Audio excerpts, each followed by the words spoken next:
supposed to be talking about what they. That's how they got you messed up. You think it's wrong. Well, you shouldn't be talking about that. Why shouldn't I be talking about that? I put these people in office. I put them in office and I don't have the right to talk about it. They expect me to vote, but I don't have the right to talk about it. Man, you tripping. This is a new day for real. You tripping. You think I'm going to vote for somebody I don't get to say nothing. You tripping. That's you. You've been enslaved. Well, you think they just preachers. You think Joe Biden is a preacher, don't you? Hey, check this one out. Donald Trump goes and stands by a church with a Bible, and you think he's a preacher. Well, you acting like it. And see, that's a perfect example of the image that he's trying to create for you to believe. Standing in front of a church with a Bible. Now, why is he taking this weird picture of him standing in front of a church? And the church didn't even endorse that. The church, the leader, didn't even like that. So why is Donald Trump, crass as he is, why is he standing in front of a church holding the Bible? That's a 7. You know why? Because he wants you to think he's righteous. He wants you to think he's almost a preacher. And half of y'all, especially old good old women in Kentucky and Kansas, you stand by your president, wear the logos until he's out of office, don't you? You wear that little pin that they gave you until he's out of office. I'm gonna wear this. I'm gonna wear this Great as America. You know those little kind of women in Kansas, the ones sitting around listening to the radio, listening to all this foolishness,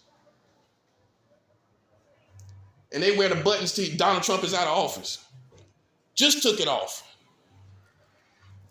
Just took it off. Because she think Donald Trump is a preacher. You can't tell me no different. That man could be a preacher if he wanted to. Way he holding up that Bible, see, I knew he could be a preacher. And it's those good old little women that keep giving people like Donald Trump them votes. We need to wake those good women, those young women up, those old women up. They keep giving Donald Trump, the likes of him, their votes. These little women that get around the radio. Y'all need to start talking to them. You try to go after the young folks. Young folks smart enough to see a snake a mile away. You ain't got to worry about that. You need to worry about these old school voters that sit around and just listen to all this stuff. They ain't got nothing else to do. They're on retirement. They sitting around listening to radio during election time, listen to all the stuff people can say. Right? You need to start talking to them people. Because they the ones that get behind these people and just, well, like that's their son. Well, I believe in Donald Trump. I know he's going to be the one to save our country. He ain't did nothing. He came and went and didn't do nothing. What'd he do? Can you put your finger on it? What did Donald Trump do? Simple question. I ask questions. That's how you know I ain't deceptive. I give you room to answer questions. What did Donald Trump do? Huh? What did he do? Not who he is. What did he do? What did he do? Nothing. Nothing worthwhile. All he did is get everybody back at each other's necks.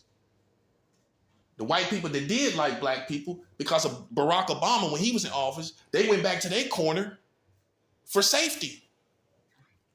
Well, you're more safe with your people. You can't blame them for that. You got a lot of white people, I'm pretty sure, through all this Donald Trump stuff and all this racist stuff and all of this, a lot of the white people just went back to their family. They were going to start probably helping black people. Think about what Obama did relationally as far as race goes. So, psychologically, and as far as the science of the social makeup of your country, Barack Obama, he changed how a lot of white people seen an African man, A man of African descent. I'm going to put it like that. A lot of white people don't see black people. A lot of you that stay in the city, in a great metropolis in America, y'all are not conscious of that. It's some white people that do not see black people at all. Just like it's some black people that stay in the ghetto, they don't see white people. Y'all not aware of that, are you? It's some dangerous places in this country that each race don't see each other. So Barack Obama, when he was in office, he changed race relations. That's a 7. I don't care what you're talking about, what he did in the politics. I don't care what you're talking about, what he didn't do, or whatever. But this is for sure. At minimum, if he didn't do anything else, he changed a lot of white America's perspective on people of African descent. They had to see the president. They had to see him talk. They had to see him. They had to sit around in their little white houses that were squeaky clean of black people. But they had to see a man of African descent. They had to see this man, a man of African descent, come into their White House. It wasn't because of the rap videos. You know, they got that covered. You ain't gonna be watching that in here. We ain't watching no basketball. Too many black people in that. We don't see our place in that as white Americans. We don't see ourselves in the place of black sports. Oh, you don't want to hear it like that, do you?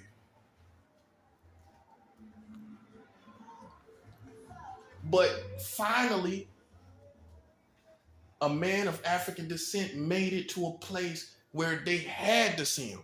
They had to be faced with someone of African descent that could articulate himself properly. He articulated himself properly. He had no signs of the ignorance that most white Americans look for in people of African descent. They couldn't find none of that ignorance. That's a 7. So it automatically changed them. So guess what the white racist community does? Oh, it's more sophisticated than you thought. Guess what they did? They put Donald Trump in office to counter all that progress. That's a 7. It's beautiful, this information. They put Donald Trump in office to erase all that black love that was coming as a result all around the country, the unity, all that feel that you felt when Obama was in office. They erased all of that feel, all that love in the air, all that energy. They erased all of that. Ain't none of that there no more. You go outside, you don't even feel like Obama being in office. That's a 7. You know why? Because they erased all that energy with Donald Trump talking out of turn, talking out of pocket. That was intentional. How can you explain the next president not having respect for African Americans when the president before him was African, of African descent? Now, you would think, progressively speaking, that he would continue at least good racial relations between the African Americans, right? You would think at least, okay, we got an African American or someone of African descent in office. Let's keep that going, right? Let's keep that momentum going. Why wasn't the momentum kept going? Why didn't they keep the momentum? Huh? Why didn't they keep the momentum? Because they didn't want to. They wanted to shut that down. So what they do? They sent somebody in office. They sent somebody in office that was a complete counter to that. He was a complete counter to that. They put him in office. That's what they did. And you need to realize that. That's why Donald Trump was in office, to counter all of Barack Obama's racial relations progress. They wanted to get rid of that. Remember, Everybody wasn't happy that Obama was in office. That's a 7. Oh, I know you thought everybody was happy. So how many people you think was unhappy? Let's do a simple little questionnaire. Let's do a little simple little questionnaire. How many unhappy campers do you think there were in America that was upset that Barack Obama got in office?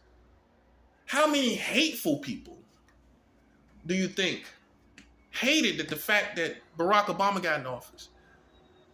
How many military you think that hated it? Oh, you know, all those good old boys that served back in the day. I would never let no Negro run my country. I would never let no Negro run my country. I will never. That's your president. That's what they were saying. That's what they were saying. That's your president. So guess what that means? Guess what that means? These people were unhappy and angry and even murderous the whole time Barack Obama was in office. Oh, you think they got happy during halfway? So what happened to those people? The angry people that were mad that Barack Obama got in office. Where they went? They went to Donald Trump Let's Make America Great Again movement. That's why all the hateful people that hated that Barack Obama got in office, that's where they went. That's a 7. Well, how can you explain that Donald Trump got such a Southern movement when he ain't even from the South? Donald Trump ain't from the South. He don't even talk like or think like a Southern man, really. Well, he kind of acts like a redneck from time to time. But for the most part, he's not really one of their own, now is he? So how did he get a full-blown Southern movement? These were all the people that were angry because of Barack Obama getting in office. I know, you don't want to accept it. Where they come from then? They came out the woodworks. That's a 7. These people came out the woodworks. He had a full machine movement. These were all the angry people. Most of them. And he just catered to that. He just catered to it. And you know how he did it? He said, make America great again. You know what that means? You know how America used to be? Let's review how America used to be. Make America, take great away. Okay, make America again. As it was, basically. This is what he's insinuating. Make America as it was. Make it like it was. How it used to be. That's the song that these white Americans are singing. Make it like it was. How it used to be. Think about it. Black culture is taking over. Hispanic and Latino culture is taking over. Where does the white man see himself? Well, if you don't have disciplines, you're going to feel like you're being left out. But if you do have disciplines, you're going to feel like you're being progressive. Just an educated observation.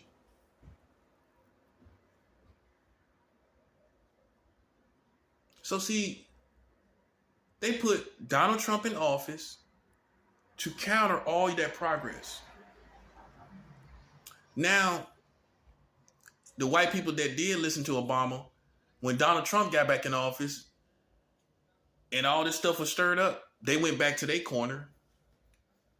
All these shootings and everything, they automatically, a lot of scared white people, they went back to their corner.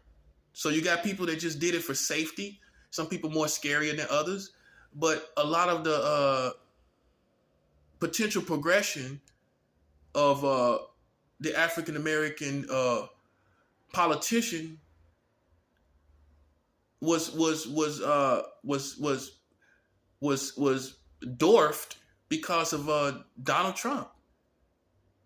He put everybody back in their places. That's a 7. You just see what I said there? He put everybody back in their place. Meaning, he put white people back where they were. All the white people got back where they were. They got all their white people back.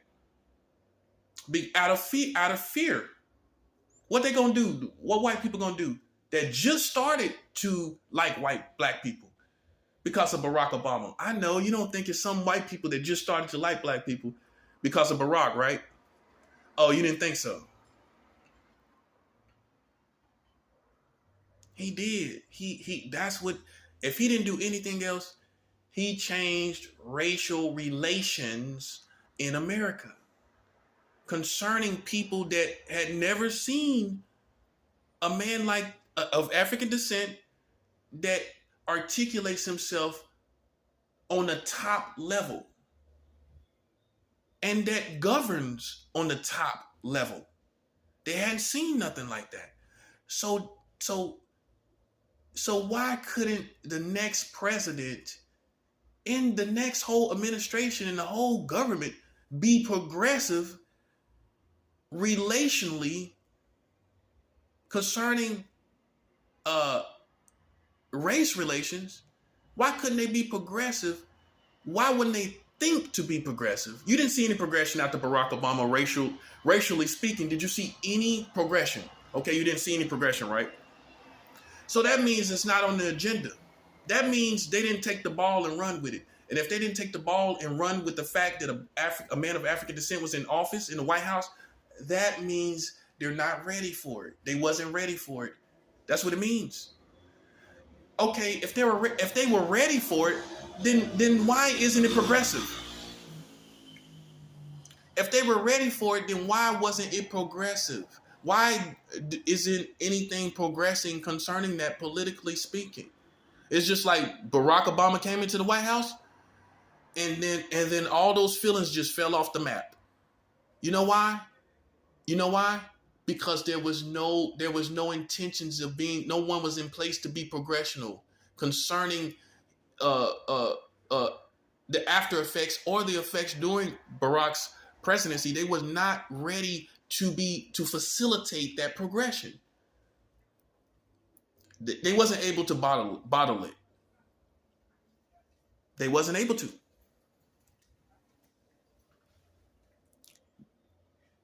A man of African descent came from the White House, and you don't see no progression after that. What does that tell you? They wasn't ready. Just like Tupac said, we not ready for a black president.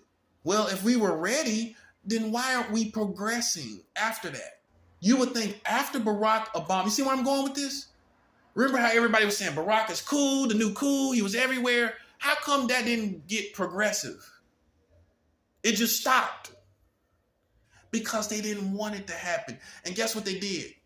Just in case you didn't know, Donald Trump was a nemesis of Barack Obama. They put a complete nemesis to black progression. They put a nemesis to that.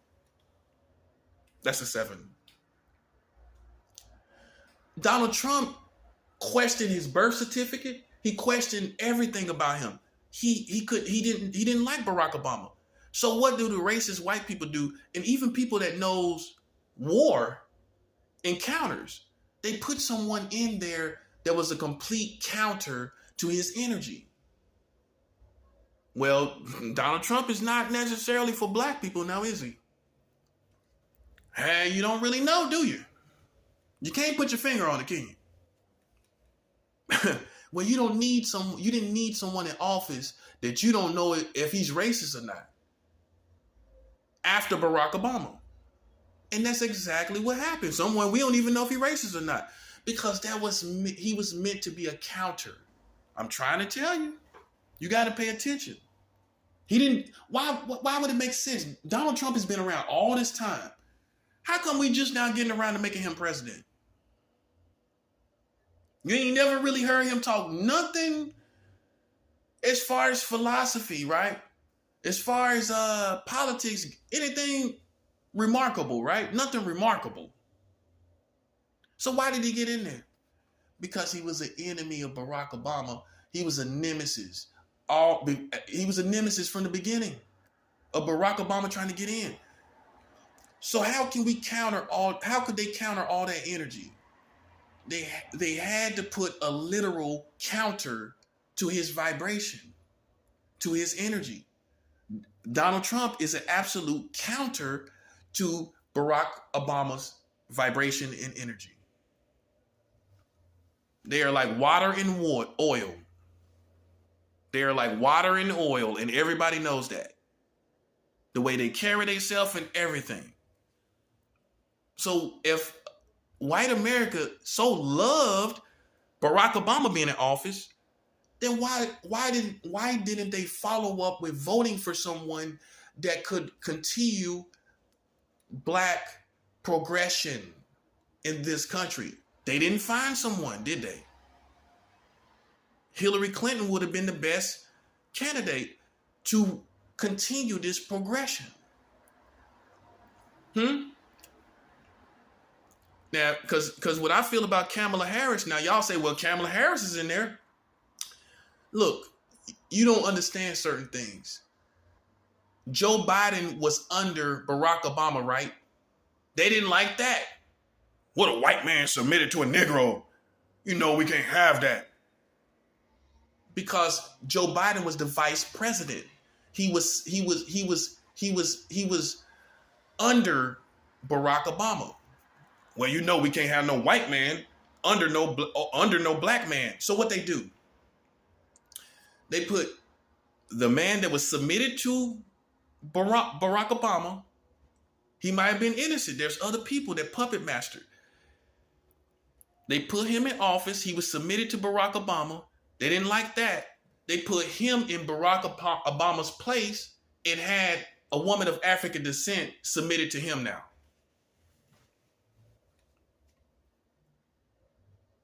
So now they're redeeming Joe Biden from having to submit to a man of African descent by putting a woman of African descent, which is double the submission.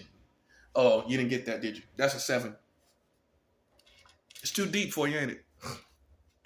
A woman, by God's design, submits to a man. So that's one submission.